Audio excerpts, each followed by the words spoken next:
Guys ఈరోజు నుండి హోంవర్కౌట్ series అయితే స్టార్ట్ చేస్తున్నాను. ఈరోజు టాపిక్ వచ్చి బైసెప్. మీకు ఈ వీడియోలో బైసెప్కి సంబంధించి 6 వర్కౌట్స్ అయితే కవర్ చేస్తాను. అలానే ప్రాపర్గా ఎలా చేయాలో కూడా చెప్తాను. మీరేం చేస్తారంటే ఈ వీడియోని స్కిప్ చేయకుండా వర్కౌట్ ఎలా చేస్తున్నానో చూసి స్టెప్ బై స్టెప్ అనేది ఫాలో అయిపోండి. First workout name dumbbell drag curls. So guys ఈ వర్కౌట్ ఎలా చేయాలంటే ఫస్ట్ అయితే 2 డంబెల్స్ తీసుకొని ఈ వర్కౌట్ అయితే స్టార్ట్ చేసుకోవచ్చు. ఫస్ట్ థింగ్, ఈ వర్కౌట్ బైసెప్ కర్ల్ వర్కౌట్కి సిమిలర్గా ఉంటుంది, కాకపోతే కొన్ని చిన్న చిన్న చేంజెస్ అయితే ఉంటాయి. ఇవి మీకు ఇప్పుడు ఎక్స్ప్లెయిన్ చేస్తాను. మీ 2 ఎల్బోస్ని 90 డిగ్రీస్ కన్నా కొంచెం వెనక్కి ఉంచి అలానే మీ 2 డంబెల్స్ని మీ బాడీకి ప్యారలల్గా మూవ్ చేయాలి. మీరు డంబెల్స్ని ఇలా మూవ్ చేసినప్పుడు మెయిన్గా మీరు మైండ్ మజిల్ కనెక్షన్ మీద ఫోకస్ చేయాలి. వర్కౌట్ నేమ్ వచ్చి డంబెల్ నీలింగ్ ప్రీచర్ కర్ల్స్. ఈ వర్కౌట్ అయితే జిమ్లో ప్రీచర్ కర్ల్ మిషన్ మీద చేస్తారు, కానీ మన దగ్గర ప్రీచర్ కర్ల్ మిషన్ ఉండదు కాబట్టి ఈ డంబెల్ నీలింగ్ ప్రీచర్ కర్ల్ వర్కౌట్ని మనం ప్రీచర్ కర్ల్ వర్కౌట్కి ఆల్టర్నేటివ్గా చేసుకోవచ్చు. రెండిటికి పెద్ద డిఫరెన్స్ అయితే ఏమి ఉండదు, సేమ్ రిజల్ట్స్ అయితే వస్తాయి. కాకపోతే మీరు వర్కౌట్ రేంజ్ ఆఫ్ మోషన్ మీద ఫోకస్ చేయాల్సి ఉంటుంది. నా వీడియోస్ మీకు ఇన్ఫర్మేటివ్ అనిపిస్తే లైక్ చేసి సబ్స్క్రైబ్ చేసి అలానే షేర్ చేయండి. థర్డ్ వర్కౌట్ నేమ్ వచ్చి డంబెల్స్ రివర్స్ కర్ల్స్. ఈ డంబుల్ రివర్స్ కర్ల్స్ ఎక్సర్సైజ్లో బైసెప్కి సంబంధించిన బ్రేకియాలిస్ మజిల్ అన్నది మెయిన్గా టార్గెట్ అవుతుంది. అండ్ ఈ ఎక్సర్సైజ్లో కూడా మజిల్ మైండ్ కనెక్షన్ అన్నది కీ రోల్ ప్లే చేస్తుంది. ఈ ఎక్సర్సైజ్ని వీలన్నంత స్లో అండ్ స్టడీగా చేయాలి.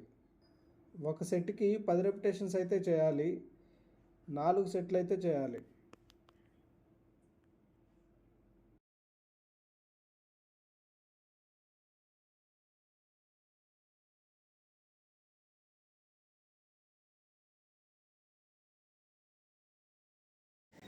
ఫోర్త్ వర్కౌట్ నేమ్ వచ్చి డంబెల్ కర్ల్ నెగటివ్స్. ఈ ఎక్సర్సైజ్లో డంబెల్ని నార్మల్గా పైకి లిఫ్ట్ చేసి వీలైనంత స్లోగా కిందికి దించాలి. ఈ ఎక్సర్సైజ్ వల్ల మీ బైసెప్ స్ట్రెంగ్త్ అన్నది చాలా బాగా ఇంక్రీజ్ అవుతుంది. ఈ వర్కౌట్కి కీ పాయింట్స్ ఏంటంటే టైమ్ అండ్ టెన్షన్ని క్రియేట్ చేయాలి. ఎలా క్రియేట్ చేయాలంటే ఒక నెంబర్ ఆఫ్ సెకండ్స్ని కౌంట్ డౌన్గా పెట్టుకోండి. లైక్ 5 to 7 సెకండ్స్ లోపు స్లోగా కిందికి రావాలి డంబెల్స్. ఈ వర్కౌట్ని ఇలా గనక చేస్తే మీ బైసెప్ మజిల్స్లో మంచి గ్రోత్ అయితే వస్తుంది.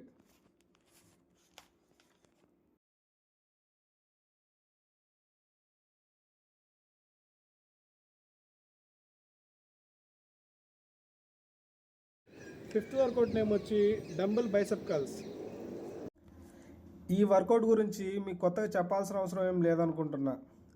ఈ బైసెప్ కర్ల్స్ ఎక్సర్సైజ్ అన్నది మనందరికీ చాలా ఫేవరెట్ ఎక్సర్సైజ్ అన్న సంగతి నాకు తెలుసు.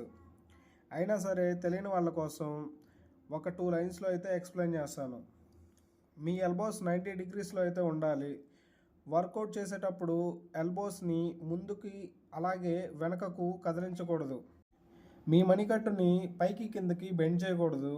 అంతేకాకుండా స్లో అండ్ స్టడీగా చేయాలి. నెక్స్ట్ వచ్చి బ్రీతింగ్ ప్యాటర్న్. డంబెల్స్ని అప్వర్డ్కి తీసుకెళ్ళినప్పుడు బ్రీత్ అవుట్ చేయాలి, అలానే డంబెల్స్ని డౌన్వర్డ్స్కి తీసుకొచ్చినప్పుడు బ్రీతింగ్ చేయాలి. ఇలా చేస్తే మీకు వర్కౌట్ పైన మంచి గ్రిప్ అనేది వస్తుంది. సిక్స్త్ వర్కౌట్ నేమ్ వచ్చి డంబెల్ హ్యామర్ కర్ల్స్.